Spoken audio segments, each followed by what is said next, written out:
That accident really did cause a lot of more permanent damage than I thought it would at first. He would have lost a leg, and it would have probably been, below the knee. Yeah, it's below the knee. Yep. But that's a life-altering change, and I would have been, horrified, shaking in my boots. So I don't even know how you were feeling at that moment. I'm telling you right now, bro, what hurts men the most is when we mask our childhood traumas.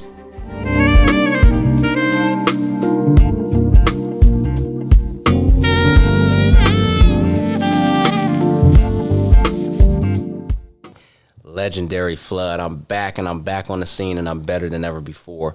Just to give a little bit about my backstory, I have been in a life-altering accident on August 1st of 2021, which kind of dates it back to about 3 years now. To go through something like that in my life, man, I am considered to be very blessed because I still have life. And, a lot of people, don't know this, but I did have times in my moments of recovery where, I thought this life was just it. I didn't really know if there was more life after what I had experienced because, there were moments in that hospital where, I was losing my life, and in that, honestly, bro, to come out of that and, 3 years later, here I am and I have a story to tell, and this has been a blessing in disguise for me.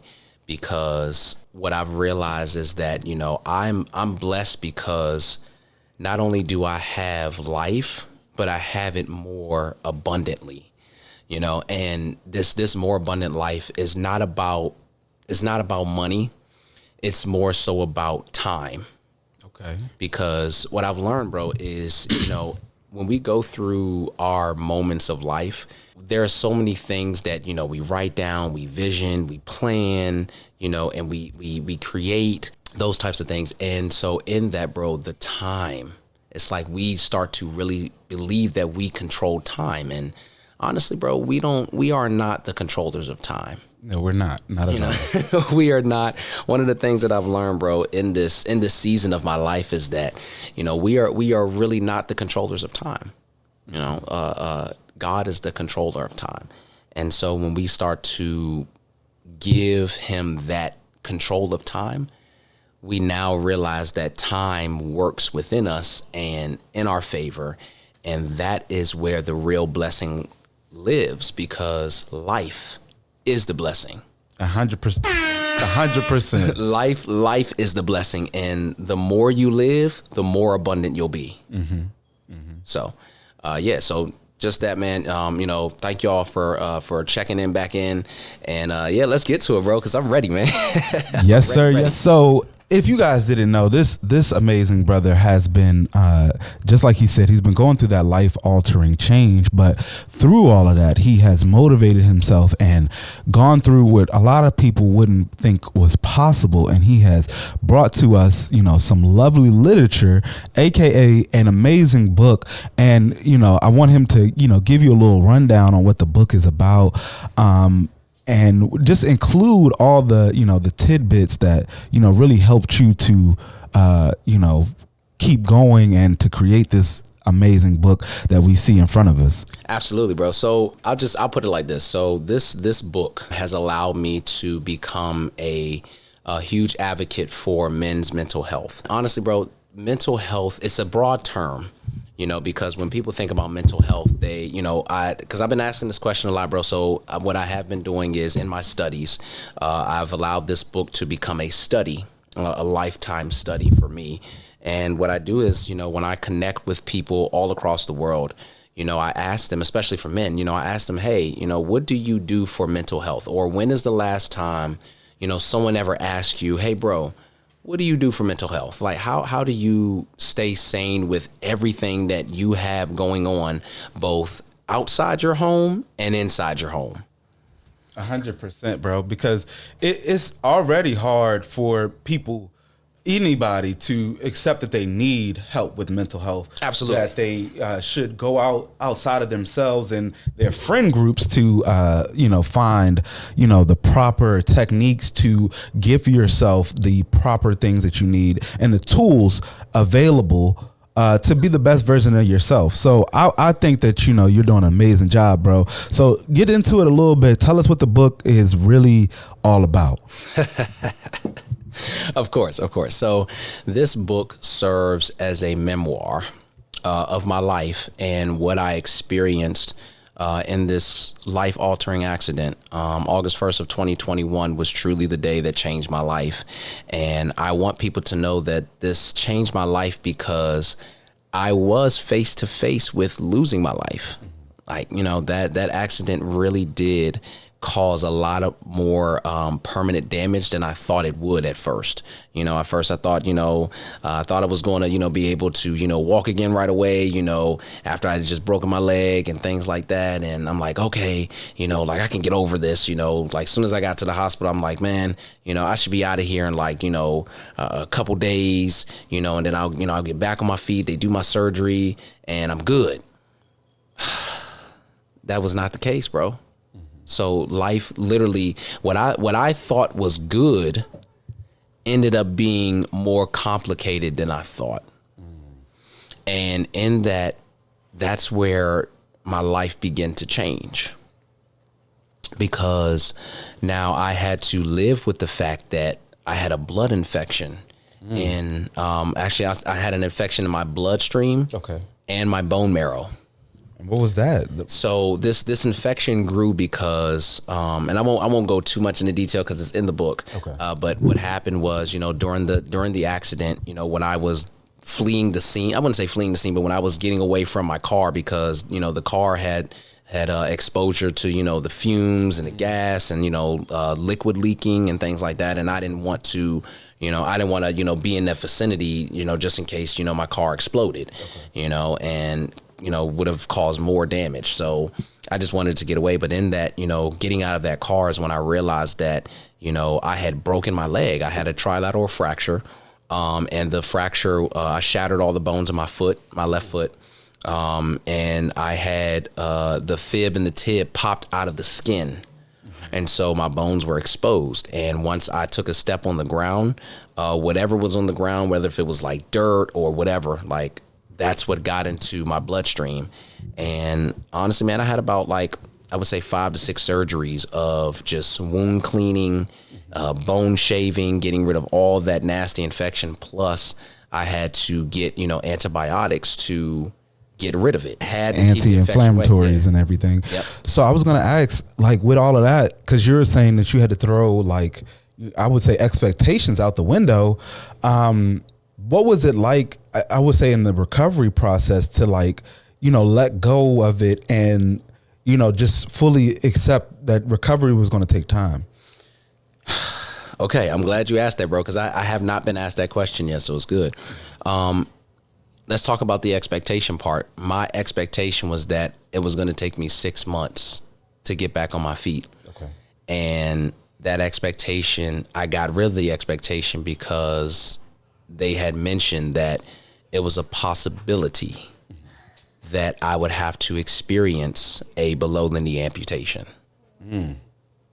And for people that don't know, I'll just give a little explanation. That just means that he would have lost the leg, and it would have probably been, below the knee. Yeah, it's below the knee. Yep. But that's a life altering change, and I would have been, horrified, shaking in my boots. So I don't even know how you were feeling at that moment, man. Listen, man, it was something that allowed me to put life in perspective, because as much as we are here to create and to have and to gain, we can also lose very quickly. And of course, the Bible talks about, how the Lord giveth and the Lord taketh away. So, when we really look at that scripture, sometimes we just think it's the physical things, but no, because there's more than just physical things that we obtain physically in reality. Right. So, a lot of times, here I'll put it like this, bro. In today's world, we don't focus on all 3 parts of our being. It's the spirit, the soul, and the body. Right. And a lot of times we just focus on what? The body, pretty much. The body. Physical. The physical. Yeah, what's tangible and what they can see in front of their face. What about your spirit and your soul? because your spirit is connected to what? A divine source, right? Right. So, but what about your soul? Now, your soul is what creates the vastness of what you perceive reality to be. Because in your soul, it's like, when people say, oh yeah, I believe it deep down in my soul. Yes, your soul is that connecting piece that makes what's spiritual physical. And I got you. That's 100%. But so tell the people how they can get in touch with that, because a lot of people probably lost and they're like, well, I hear what you're saying, but how do I do that? Well, I put it like this. You have to believe in healing. And it's one thing to know that you can be healed, and it's another to believe that you are healed.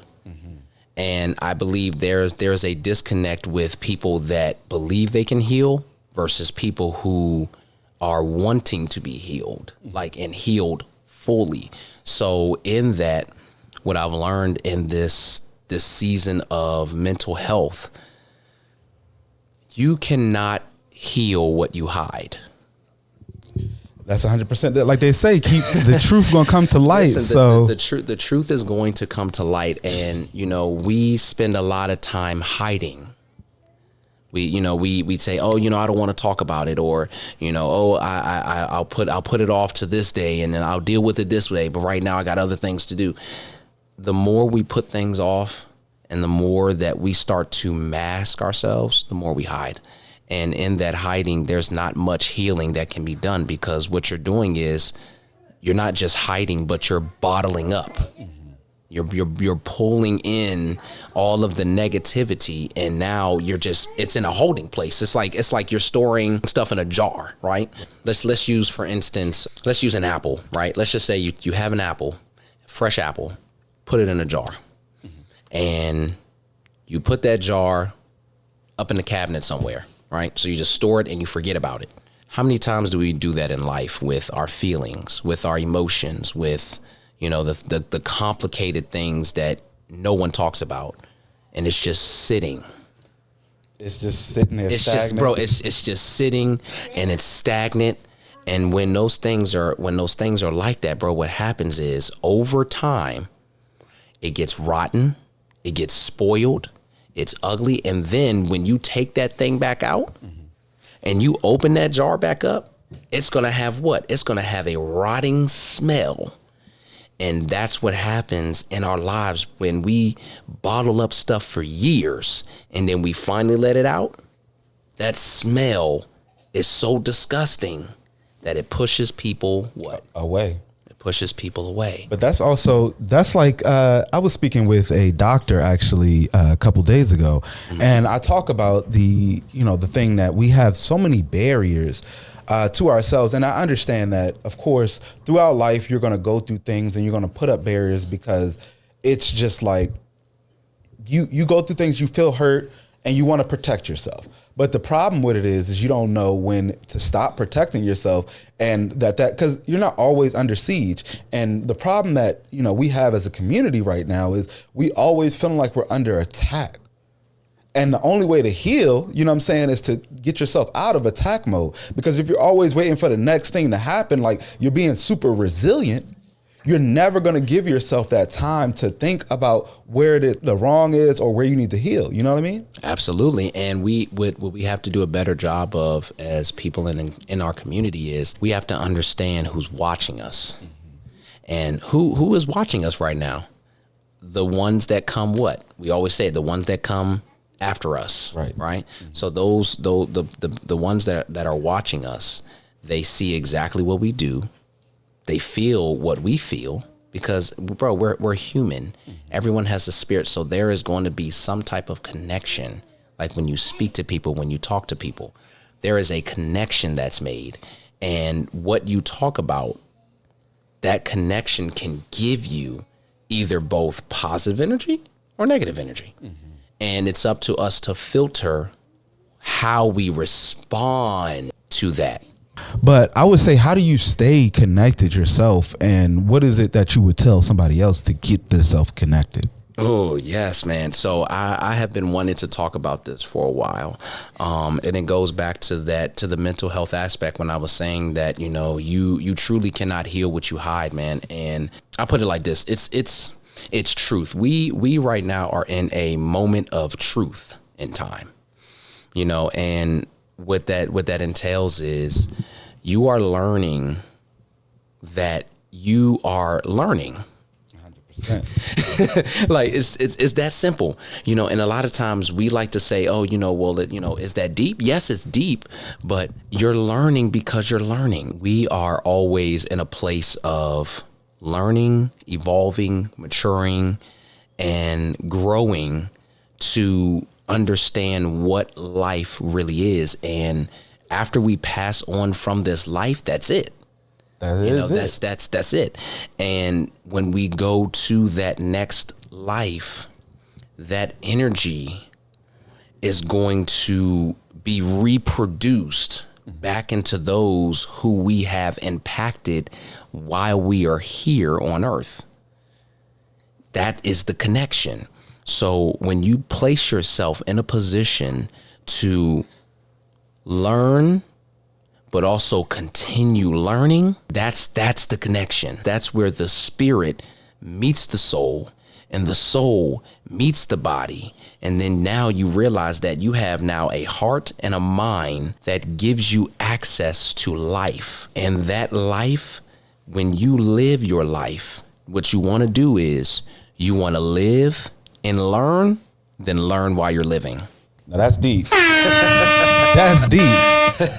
Because, you gotta pretty much what I would say in a different way is you gotta live through the experiences, and life is a lesson in itself. So when things are down, when you're going through those struggles, just understand that you can get better. You can foresee the better. And sometimes if you need that help, look for the proper type of help. Just don't be looking for any and everybody, because just because you talk to your friends doesn't mean you're getting the proper kind of help.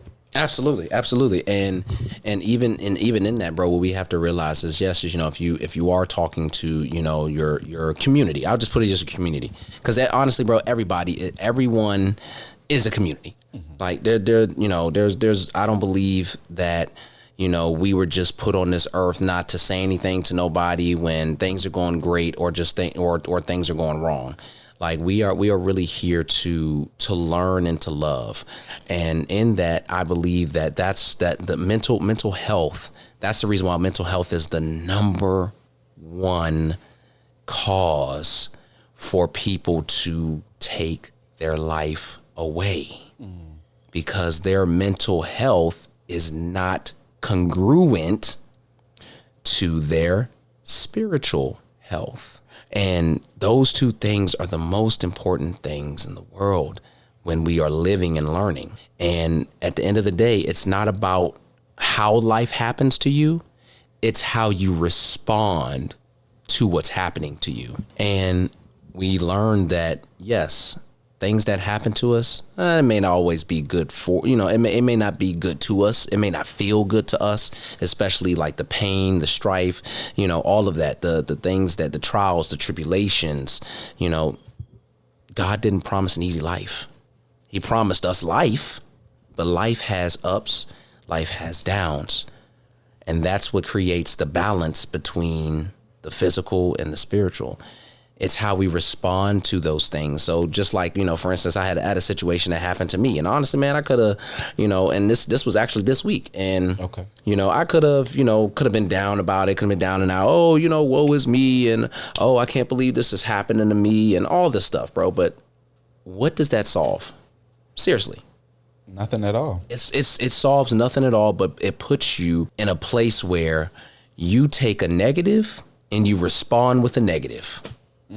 So a negative happens to you, then you respond with a negative. What do you think the outcome is going to be? Negative. Yeah, people say that double negative. See, that's if you ever watch the Boondocks, you know, no double negatives really work. You know what I'm saying? That's seriously, this caused an N-word. It caused an N-word moment. But you know, it's math might tell you that a negative and a negative make a positive, but in reality, too much negative in your life is only going to drown you in sorrows. Absolutely. And so yeah, man. So in this, you know, one of the things I learned, and I have my notes. So I love taking notes. I would say a good idea, a good suggestion to use when you are in a season of transforming your life from, you know, where you are to where you want to be. The number one thing you want to do is to accept what's happening to you today. Oh, 100%. Let me be clear, because when I had this conversation before with a brother of mine, and he asked me, he said, what do you mean by that? I said, what happens is, for those who are watching this, you wake up today. I want you to challenge yourself, and I want you to say, today is a great day. I have life, and I want to use it well. Whatever life has for me in this moment, let it be. What happens is, you just submitted your control to timing. You're submitting yourself to saying you are not in control as you think you are. And what that does is that gives God the ultimate ability to literally say, good, you've realized you're not in control, and that's all I want you to know, because you've given me all control. So if I have control, let me have control. Let God be God, and let him have control. And in that transforms your thinking to now believing that because you no longer hold time in your hands, you can utilize the time that's been given to you in your hands. Some people say, and I know people, well, wait a minute, how is that possible? Well, it's possible because, do you realize that you were not designed by human hands? That's a tough pill to swallow for a lot of people, because they just, you know, and this is something that you need to think about. Just because you may or may not be at odds with your parents, it's a whole bigger thing. It's a grander scheme, because you have to think about the odds that it takes to actually become pregnant and to bear life in this world. It's not as easy as everybody thinks. There's people who try their entire lives and never get lucky enough. There are some people who, you know, have one every day of the week, if you think about it like that. Well. But, you know, the product of bearing life is larger than ourselves, and it is much bigger than just a man and a woman, you know, getting together, because it becomes bigger than that, because all the people that your children connect with, and even the people that you have to work with to develop your children, all become a part of the whole that they are. And watch this, bro. So I'm so glad you said that, because let me tell you something. Here's the truth. Everyone was formed in darkness. Think about it. Give yourself time to think. You close your eyes right now. What do you see? Nothing. Nothing. I mean, yeah. That's how we were created.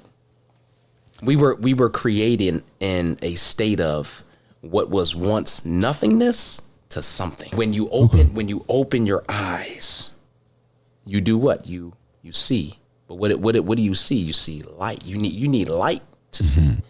So that right there, bro, I want to use this nugget that I was given, man, when I really started to take care of my mental health. You cannot achieve greatness until you start from darkness. So you got to be in that abyss and, you know, work your way out. You got to see that tunnel. You got to work your way out. And what I mean by starting from the dark, you got to know that you're in a dark place, and you have to accept that you're in a dark place. Now, dark place doesn't mean, oh, like, you know, I'm bad. No, dark place can mean ground zero, because you can't see nothing in the dark. Right. So your dark place can just be ground zero. Like, okay, I'm accepting where I am today. If I can accept where I am today and know that this is where I am today because I've accepted certain things, great. How can I move through them and not away from them? Because a lot of times, bro, here's how we stop our growth. We stop our growth by accepting what has happened and moving away from it, instead of accepting it and facing it head on and going through it to see what's on the other side. Okay. See, and I think that's tough for a lot of folks as It is well. tough. It's tough, man. It is tough, but Go ahead. we have to get to a place where we are now accepting that what has happened to us can happen to somebody else. And not even just that it can happen to somebody else. I mean, most probability is it will. So you got to be prepared to, even give aid or lend a hand, because as much as we want to think that our life story is unique, most of the things that happen to us have happened to countless people before us. Right. And you want to know why that happens? Why is that? Because it's the simple principle: you get what you ask for. And this goes back to why I wrote the book, man, because honestly, one of the things that people will discover in this book is that I got to a place in my life where I had asked God to break me. That was not an bro. Listen to me, man. I literally prayed a prayer, and I said, God, I want to be great. And I knew that in order to be great, you must first be broken. When I asked God to break me, and he did what I requested. Here's the thing. I made a request to be broken, so God had no choice but to break me. And then bro, when it happened, I said, God, wait, hold on. Why am I broken right now? Like I'm in a broken place. This accident that nearly took my life. The accident that would have allowed me not to carry on, or at least, support the legacy that I leave behind, which is in my children. Mm-hmm. How could you do such a thing? And bro, I sat with this question for 2.5 years. I sat with this question, bro, and I constantly asked, I had to ask God, why? Why did you break me like this? Why am I so broken right now? You know what he told me? What did he say? He had to say it direct too, obviously. What did he say? He said, Joseph, you asked me to break you, so I broke you. And I want to take a second right fast and go backwards, because where were you at in your state of mind where you asked him to break you in the first place? Bro, the first time I prayed that prayer was actually at Bowie State University. Literally. So I graduated 2015. So it's 2024 now. So yeah, about 9 years ago. 9 years, man. I asked God, because first of all, bro, my life, I knew coming where I come from, my parents have always believed that I would do something great in my life, that I would actually, be the one to, set standards and move forward with whatever it is that I've desired to do in my life. Like whatever it was, going to college. So I was the first one, in my immediate family to go to college. To have the ability to, get scholarships and, to get financial aid and to go through the course of, joining a fraternity, and just having different milestones, in college, going into leadership, and just transforming my life into something great. And they believed in that regardless of what I had to go through to get it. They knew it was going to take something. And so did I. Right. But I didn't know it was going to take brokenness to do it. I honestly thought it was just going to be okay. I go through college and I take my career path, and hey, it's going to excel from there. Right. End all be all. And the end all be all, right? So my mind was so focused on success that I didn't realize that there were failures that would come behind. Because honestly, when I got to college, I made it to college, I thought that, okay, cool. I made my failures in high school, middle school, elementary school. I'm good now. I got it. I'm good.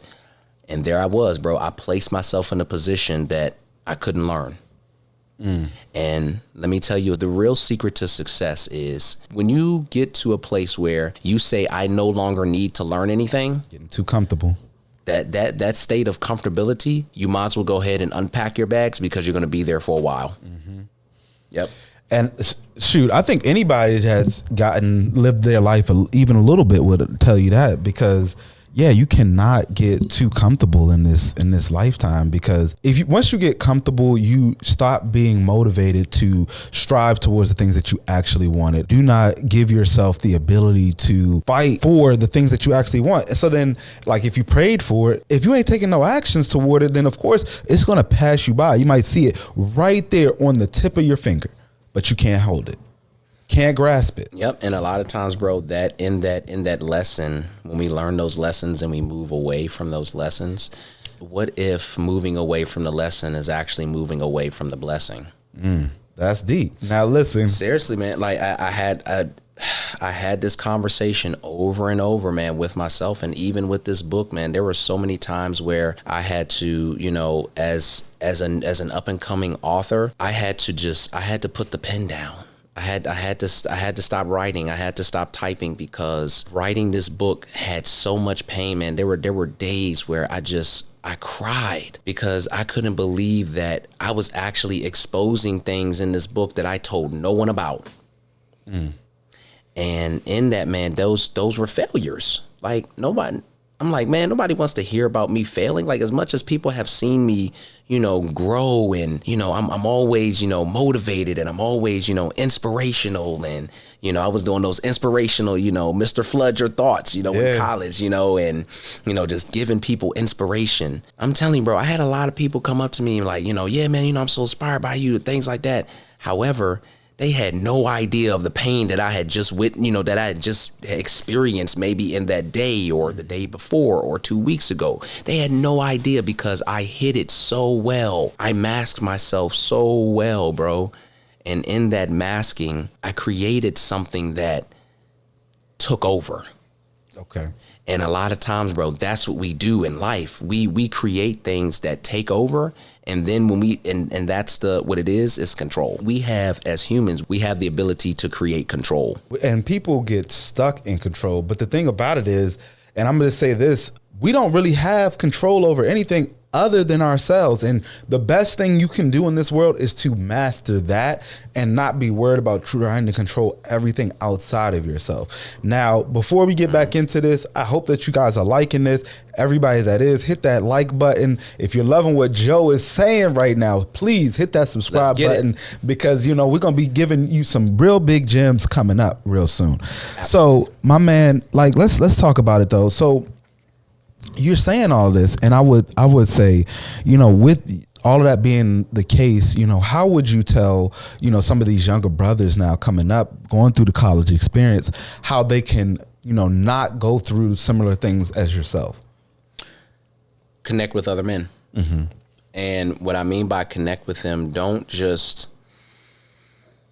say, you know, hey, what's up, bro? How you doing? You know, and leave it at that. Don't do that. What I mean by connect is actually sit down and have a conversation. Like, get to know that brother, because I'm telling you, bro, there are so many people that walk around with such weight on their shoulders because no one asked them questions. Like, and one of the things that I wish that someone had did to me in college was, yes, I was being so inspirational, but pull me to the side and ask me some questions like, hey, you know, I heard you talking about this, but how did you get that understanding of what you were being inspired by, or how you use that and turn that into motivation? Just imagine if someone really asked me that question, because I'm telling you, bro, no one really asked me those type of questions. Mm-hmm. So I was going around, you know, being inspirational, but holding on to a lot of pain. And it was just bottling up and bottling up and bottling up. And I got so good at masking it so well that I just became, you know, this positive person, you know, outside, but I was an ugly person inside. Because then my actions started to reflect a version of someone I didn't want to become. And I'm telling you right now, bro, what hurts men the most is when we mask our childhood traumas. Right. I figured it out, bro. I figured out in my lifetime, you know, and I'm 33 years old now. Okay. So in this 33rd year, one of the things that I realized when I started seeking therapy, which was last year, there were a lot of childhood traumas that I had masked and buried because I thought I was doing myself a favor of taking control and protecting myself so I wouldn't be hurt again. And in that, bro, that's what created this, this version of Joseph that I wanted to show everybody what they wanted to see. Okay. So, but the thing is, like, I would say, even with that, because the men's mental health and you guys getting out and communicating, because I know a lot of college guys, you might be thinking you need to get a frat group or something like that. It doesn't even take that.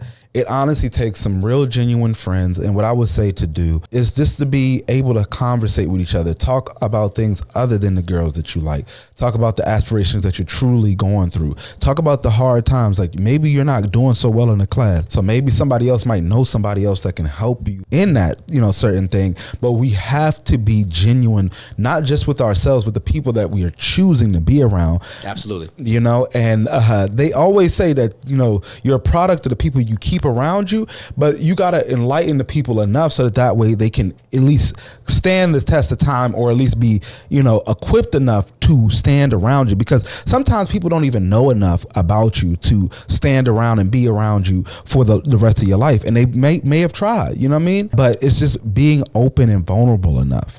Absolutely. You got to be open and vulnerable, because here's the thing. No one can help you if they don't know. Mm-hmm. And if I don't know, how can I help you? Can't do anything for you. Can't do anything for you. And sometimes, yes, it does take moments of looking outside of yourself and taking the first step, which is acknowledgement. So the first step to healing, bro, is acknowledgement. Okay. Is being able to acknowledge that you have a problem. Mm-hmm. I'm gonna give it to you again. The very first step to healing is acknowledging and accepting. So acknowledge it. Acknowledge that you need help. Plain and simple. Point blank period. Point blank period, bro. Acknowledge it that you need help. The second thing is you have to accept where you are now, not where you've been. Okay. Accept where you are now, because when you accept where you are now, you're going to understand where you've been. And go ahead. You about to say something? Yeah. And then so after that, now you have to know. So now when you know and you accept, now you can begin to rebuild and show yourself, okay, so I have a problem. I know it. I've accepted it. Who else has this problem like me? Mm-hmm. And when you find that person that has a problem like you talk to them, I don't care if you have to reach out to them and say, hey, can I share something with you in private? You make the introduction. So if you don't want if you don't want your business getting out there, say you want to say, hey, can I talk to you in private? So now you're giving that person the acknowledgement that this is something that they need to keep confidential, because now you have their attention. Mm-hmm.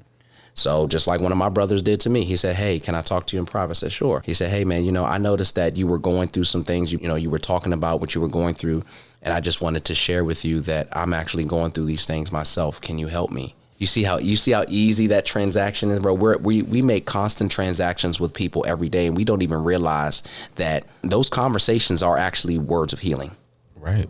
Those conversations are words of that are affirming people that, okay, I have a problem and this person may have a solution. If I could just really listen to what they're saying and apply it. Let me give you a key to living a wealthy life, right? Mm-hmm. Information or applied information transforms the situation. Say that again. Applied information transforms the situation. Okay, and then tell us really what that breaks down to. So what it breaks down to is, okay, you recognize you have a problem. You know that there's a solution out there. So if you know that there's a solution out there, look for it. It will find you if you find it. Okay. You just got to keep your eyes open. Right. You got to keep your eyes open So now you have that solution. Now you have to apply that solution to the problem. If you don't apply the solution to the problem is always going to be the problem. I was about to say, well, you said something I was just about to say, because you can't internalize it. You cannot internalize it, because then you try to say that the problem is you. And then you have to understand that the problem is not you. The problem is the problem. The problem is the problem. It's problem on problem, not problem on person. Mm-hmm. So what steps would you tell these young folks to take in solving their particular problems when they just feel as though there's nobody else there to help them. Absolutely. Well, you have to realize, number one, that the problem existed before you even got here. Bro, let me tell you something. This life, you know how they say, life repeats itself or history repeats itself and life is a cycle. Well, yeah, life is a cycle. And you have to ask yourself, okay, well, if life is a cycle, how was life before I even got here? A cycle. Yeah, spinning around. Right, spinning around. On its axis. In that, you know that, okay, the problem was here before I got here. So who's been trying to solve the problem? If no one has been solving the problem, then of course that problem is going to continue to exist. That's why we have what we call generational curses. Yeah, generational curses, trauma, all of that. These are things, bro, honestly, that families and communities have passed down from generation to generation to generation to generation. And what we've done is, all we've done, when it continues, is because the ones that come before us lift up the rug and sweep it under and put the rug down. So now we got to get up under there with the vacuum cleaner, right, and really get that dirt and grime all the way up. But it's a task that will take a lot of time. Yeah. And even with breaking all of that, you might come into conflict with your own parents. It's just something that happens. And it's not to say that, it has to be an issue, but, everybody's level of healing will be different. So you have to respect that as well. Absolutely. And the only way to respect people's healing is to respect that your healing or their healing is not on your time. Yep. Someone else's healing is not depicted on your time. Right. Cause it's like, say, okay, well, I give you a couple days to figure it out, or I give you 30. No. When someone is healing, you tell them, take your time. Or not take your time, but take the time that you need. Right. Take the time that you need to heal, and take it just by the day. Because honestly, bro, I'm gonna tell you, I used to plan out, when I was gonna be healed, and I'm gonna give myself 3 weeks to deal with this, and it's over. And once whatever comes out of it, it's done. No. Because who said you had 3 weeks? That's what I mean by us controlling our time. Who said we had these days? Our mind, right? We tell ourselves all the time, man, yeah, I got time. I got time to do this today. I got time to do this tomorrow. I'm gonna do this next week. I'm gonna do this the week after. I'm gonna do this in 2 weeks. I'm gonna do this in 3 weeks. Do what you can do today and be just for this day, and when you do that, you're allowing time to just flow through you instead of time just being passed away at you. Right. So what were the steps, or how could you tell us that you kept yourself motivated through your both the physical and the mental part of your healing process? Man, honestly, it took a lot of patience. It also took unconditional love. That's the word right there. Unconditional love. And I'm not talking about the unconditional love for people. I'm talking about the unconditional love for yourself. I was just talking with a friend the other day, we were talking about like forgiveness.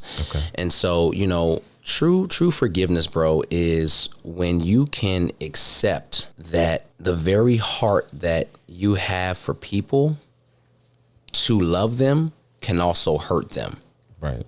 And as we kind of wrap this thing up a little bit, I just want to get into, you were saying, and I feel like it's a time and a place for everything, you know what I mean? So I just kind of feel like, you know how it is. It's like most people feel like they are overwhelmed by trying to do something, but you got to be appropriate for where you are and when you are. Oh, that's so good. Oh my goodness, that's so good, bro. And you're right, because when you really start to live this life, bro, you realize that everything does have a time and a place and a season and a reason, bro. Nothing is ever by coincidence. And sometimes what I've learned is, if you really want to transform your life, you got to change your language. 100%. You have to change your language, because here's what I say. When it comes to, like, everything has a time and a place and a season, right? Be open to God doing things in a new way while still allowing God to remain who he is. Because the thing is, God is always going to be God, but God does things in a new way because he realizes that there are things beyond our control that we don't even see. There are things beyond our control that we can't control at all. And when we try to control those things, we mess it up every single time. And now, because of our reaction and our responses, we now have to allow God to, okay, well, guess what? That didn't kind of, work out the way that we thought it was going to do. Still, God has, like, that backup plan. It's like, hey, guess what? Hey, don't worry about it. You're still on track. I just need you to know that you got to draw it back in a little bit. And a lot of times we find ourselves in the season of, oh, we're making mistakes, oh, we're failures, and oh, I'm a failure, I'm this, I'm that. And honestly, bro, I went through that. Even in the accident, bro, I really thought that I was a failure because I was about to leave this earth and I wasn't finished doing what I needed to do for my kids. Okay. For my legacy that I'm leaving behind. And that's what I was feeling, bro. I was carrying all of that guilt and that shame and the embarrassment of, oh, he did this because, he was angry or he was mad. And now, he was about to leave behind all this stuff. And I really, bro, all that really made me feel like I was being a failure. And I had to get to a place in my life where I was able to forgive myself, to say, hey, like, I'm not a failure. Hold on. I put it like this, bro. Failure isn't about falling. It's remaining where you've fallen. Right. Staying stuck. Yeah, it's choosing, because at the end of the day, everyone has a life. Everyone has a choice.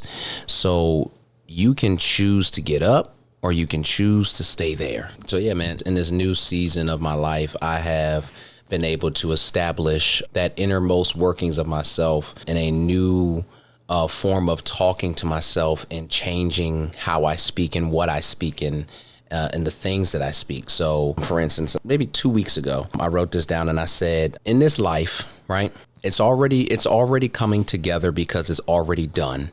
And what's already done, that's why it's all coming together. Hold on. Give me 1 second. Say that one more time for us right now.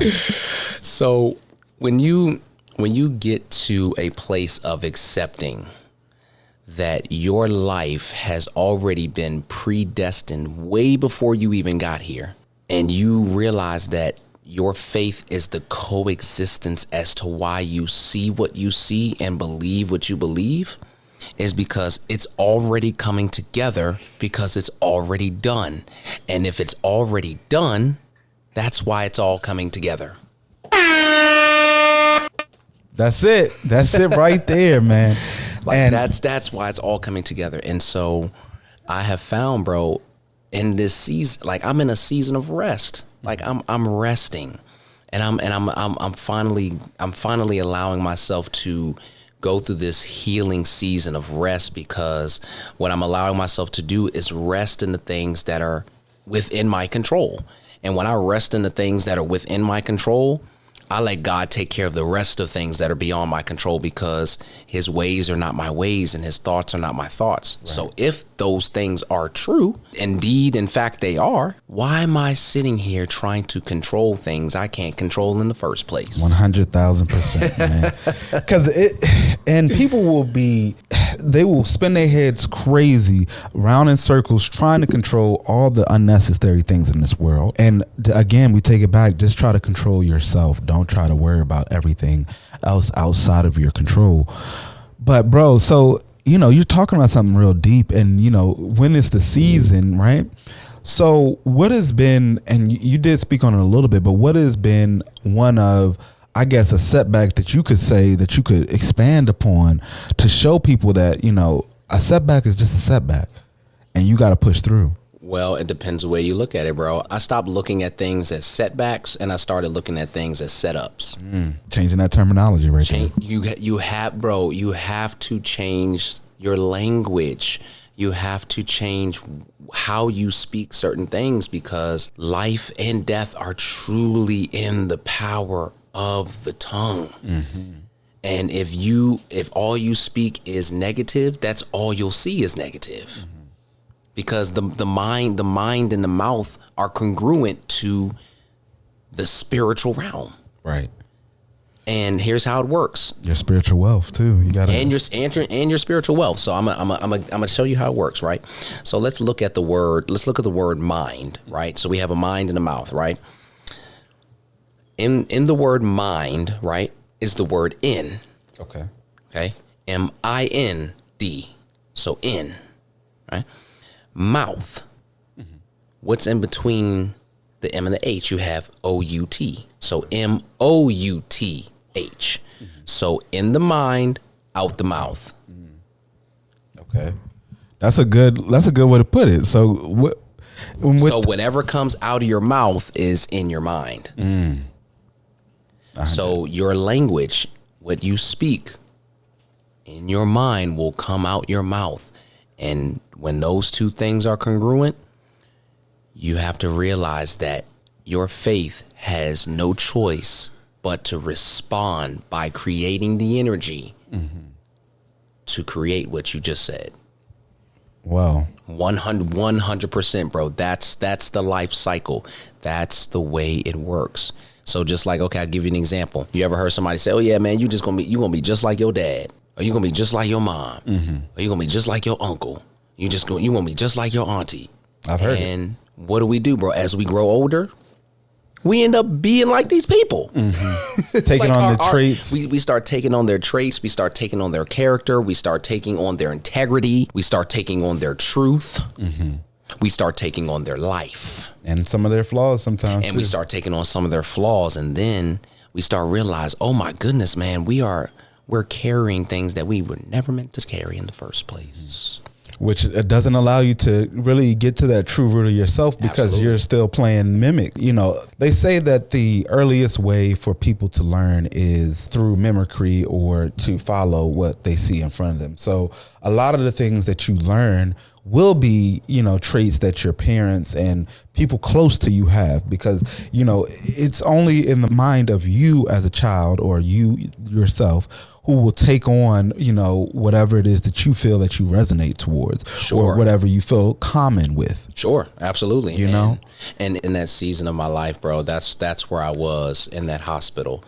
You know, I spent so much time to myself rewiring my language, because what I realized is I was speaking so many different negative things, and those negative things actually came to pass. And, you know, I was acting surprised, and and honestly, God was like, why are you surprised? You spoke it.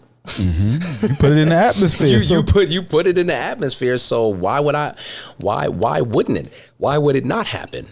Why wouldn't it come to pass? Why wouldn't it come to pass? You spoke these things.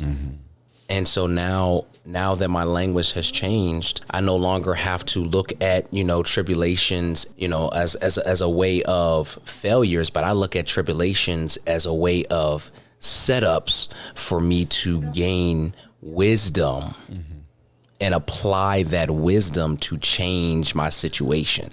100%. 100%, bro. And when I started to do that, I started to incorporate a way of gaining trust and confidence in what I was believing for and seeing it work every day. So I did this, bro. I said, I tried this for 7 days, right? Each day I got up, and for those who are viewing this, I want you to try this. I got up and I spoke to myself. I said, God, grant me favor in these areas. If it's in your will, let that favor be what it is. That's it. I got you. And what I started to do is I started to see, okay, well, what is favor? I started asking myself questions. What is favor? Who is favor? Why is favor? Okay. And when is favor? Okay. And that's when, bro, let me tell you something. The powerful thing about faith is that faith is asking God questions without questioning his sovereignty. Okay. And that's tough for a lot of people because they want to see instant results. We in this society of instant answers, instant microwave everything, and they just cannot see that things take time. Sometimes the slow burn is always going to be better than a microwave answer. Like, anybody can tell you, if you eat food that's been microwaved, it's no good in comparison to food that's been cooked. Yeah. You know what I mean? Absolutely, bro. It's something about, taking the time to, to marinate, to season, to prepare, like the meal preps, that right there, it's that patience. You're teaching yourself how to be patient for the things that you desire, which are already done. The power of faith is knowing that what's done has already been done. It's already been done. Right. I'm telling you, bro, that language, you change your language, you'll change your life. Okay. And so now listen, I ain't trying to take this as a no offense nor an attack, but yeah, bro, you told us that we was gonna have this book your birthday time. So I'm happy that you even put words to the paper, because most people can't even do that much. Yes. But what's going on with it, man? All right, y'all. So, spoiler alert. You ready? I have to pull the book back. What's going on? So, I decided to pull the book back because when I was getting ready to release this book, I had a conversation, and this conversation, bro, really started to dawn on me, and I began to ask more questions. And in the season of asking more questions, I realized that the book wasn't ready. And what really did it for me, man, is when I started to write the last chapter of this book, I actually started to talk about therapy. Okay. And in this therapy, what I realized is that there were still some unhealed childhood traumas that I was experiencing. And that's the reason why I had to pull the book back, because, bro, if you really want to heal, you got to expose it all. Right. You do. And in that, I said, okay, well, if I'm going to expose the childhood traumas that really created, I guess, or that helped me transform and transpire into who I am as a person, and I want people to see that your pain is not a struggle. Your pain is a gift. Your hurt is a gift. Your failures are a gift, because it keeps you from staying in those places forever. Because honestly, bro, nobody likes to feel pain. Pain don't feel good. When we feel pain, when we always say, oh man, I wish I wasn't in pain, or I would do this and I would. The quickest way to alleviate it, to find the fastest way to not feel it no more. And most people nowadays, and this is something I talk with the doctor, and this is, I might get you in contact, because he trains life coaches to be love more transformational life coaches. So nice. You definitely might be interested, but it's the people who put up these, go through all of this trauma, and then they press it towards them, like not even just towards themselves, because it's so outwards now, because it's like it done bubbled up, like we were talking about earlier. It became so toxic that now it's spewing out to other people. So now they're not even seeing that they've now taken on those characteristics. So it's just like, take yourself out of it for a second. Absolutely. And like you said, you do got to expose it all. And then once you see that, once it comes to the light, then you can truly heal from it. So yeah, man. So this allowed me to, expose the intricate parts of, learning how to deal with childhood trauma. And in that, I've learned to really change my language, and even, have conversations, with, my family, to really start unpacking the pain and unpacking the damage, and, getting to the root of the issue. And that's I really do feel like, and I believe that this is what's happening all over the world, because I've had conversations with, other brothers of mine, and, I've shared with them on how I have shared, with my mother and my father about, the things that I had to go through as a young boy, and to see those things and to experience those things as a young child. And I just wanted to, get to know like what it was like raising me. Asking those questions. And that's why I said, the only way to truly heal is you got to ask questions. You have to ask the questions. I know it's hard. It may be hard to ask these questions. That's fine. Ask them still. Right. 100%. Because if you don't ask, you won't know. And you can't, and that's where the assumptions come. You know, you're assuming what has happened is because of this, but what if it was something different? Right. You won't know until you ask. Right. So that's exactly what I did in asking those questions. I said, okay, now that I know the answer and I'm healing, what I can do is I can put it in this book. I can now put, you know, the most painful things of my life in this book and make it beautiful. Right. Because what's ugly to us or may be the most nasty and shameful and embarrassing and guilty, all of that stuff. Let me tell you something, bro. When you know that you are healed, you no longer have to hide from God anymore. And that's the feeling of real healing. Like that's and I know everyone wants to experience it, and we will. Right. However, it takes the first step. Can you know, for one, that pain comes from the heart, which is wicked and deceitful, right? That's as the Bible describes it, as the heart is wicked and deceitful. And it's one thing to know that, but can you accept it?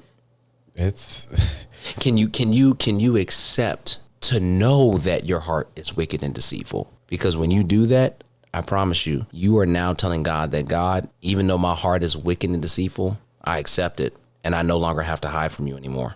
And that's deep, man. That's real deep. I would say it's hard to get to that point of humbleness, man. So more kudos to you for sure, because bro, let me tell you something. I'm not done. This is an ongoing thing. Like every day I have to keep this in mind, and it's difficult. It is very difficult. I just want to, for you, now, I mean, because we're about to, get towards the end of the episode, but what are some tips and words of wisdom that, really hold true to you as a person that you feel like would help anybody else, any moment in time, to get to their, most healed version of themselves? One of the things that I learned in this season of healing, if you really want to heal, you must first relinquish your control of time. That's the number one key to healing.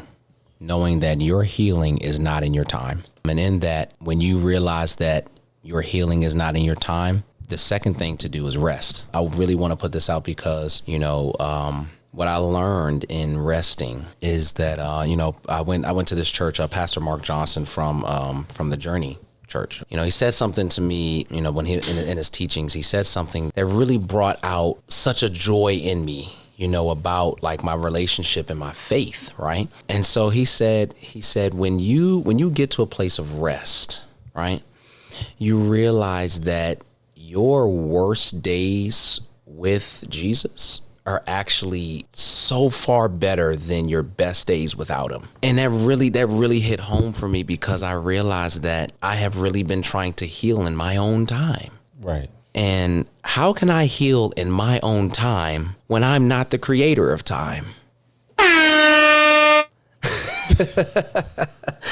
Like that blows my mind. And I realized that because I'm not the creator of time, how do I know when I'm going to be healed? Mm-hmm.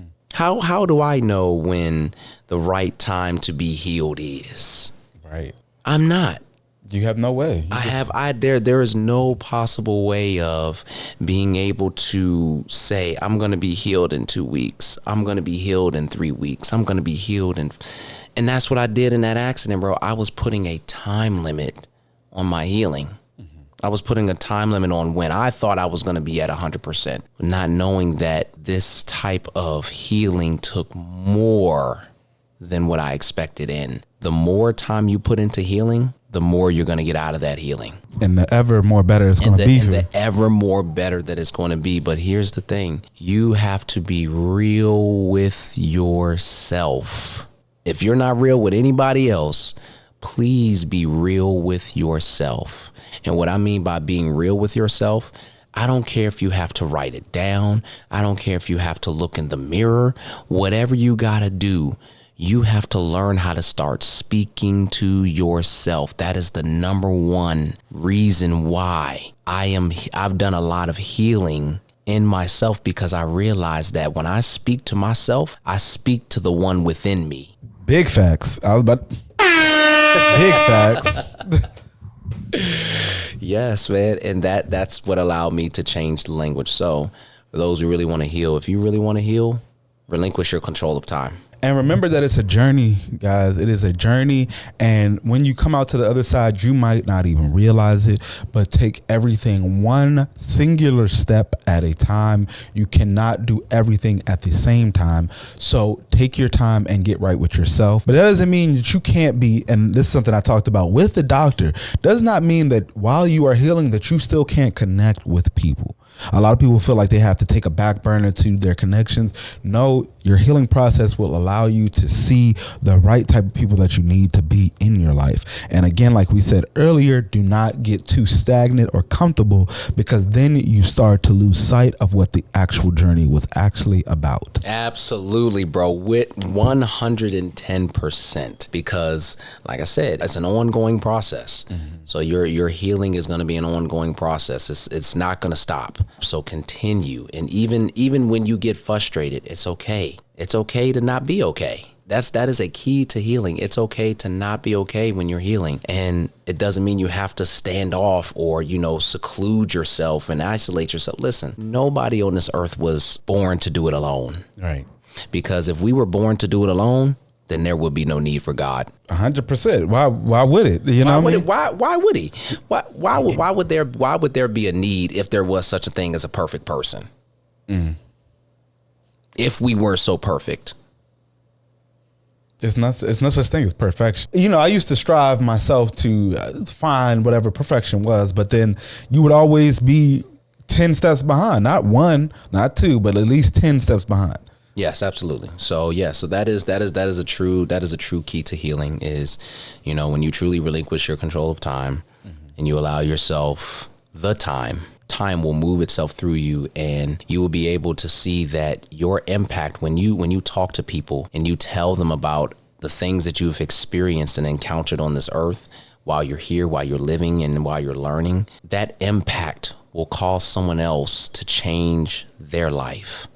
And then the next one, and then the next one, and then the next one. And you realize, wow, over time, when you're thinking you just reach one people, you may have reached 1,000 people, because that person has now given the same advice to someone else that you gave to them. Right. And that's what they say. You never know who you're going to touch, man. So that's why you always have to at least come with your best foot forward, because you never know who you're affecting. And as we are getting towards the end of it, man, so we here at The Squeeze, we always try to end out with an accountability session. So with that being the case, man, we just want to know 3 things that you got coming up in the near future, so that before that we see you again, we see some things that you got coming to fruition and see it come to fruit, and we can be a part of your growth, man. Absolutely. So if you want to connect with me, you can connect on my social media. Listen, Instagram, you want to connect with me on Instagram, I am legendaryflood_. All right, you can find me on there. And also, I'm also on TikTok. I just created a TikTok, bro, which is so funny because I was against TikTok. I'm telling you. I understand. However, I got on there and I realized that, I was able to create more content and get my message across multiple ways. And so, yes, connect with me on TikTok. Let me see. What is my TikTok? It's in front of you, bro. Oh, yeah, it is in front of me. So my TikTok is the Watchman __17. You can find me on TikTok. If you want to find me on Facebook, just look me up on my name, Joseph Flood. And yeah, that's pretty much it. As far as what I got going on, y'all, so 2 things. Number 1, I am actually working on becoming a life coach. Okay. So I definitely want to get my certification as a life coach, but I'm doing it in a way where it's more so geared towards, like I said, advocating for men's mental health.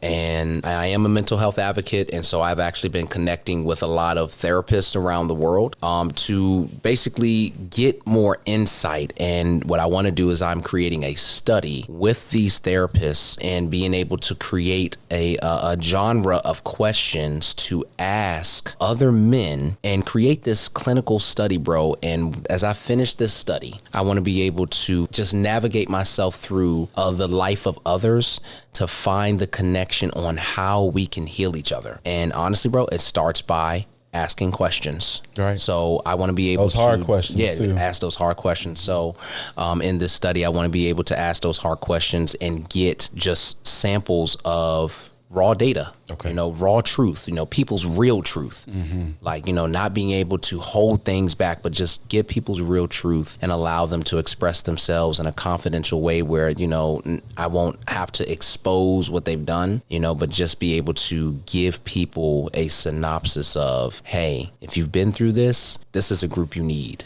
And so in that, bro, I'm creating the mental health community. Okay. So the mental health community is going to serve as people who are going to lay down their lives for their friends, because that is the greatest love. The Bible says that greater love has none than this, than he who laid down his life for his friends. What the fuck? Uh-oh. What?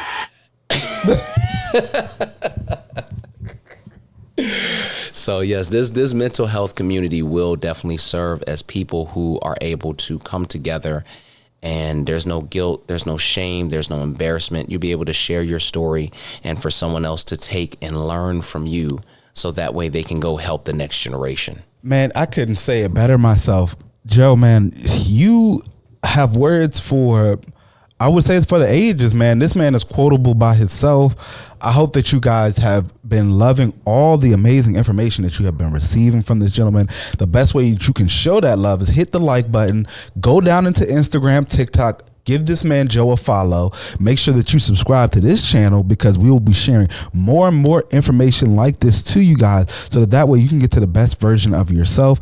And I want to again thank Joe, this amazing guest, the words of wisdom.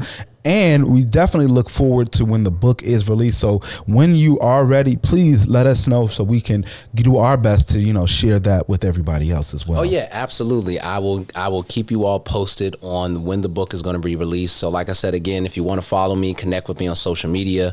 You can connect with me on Instagram at legendaryflood __.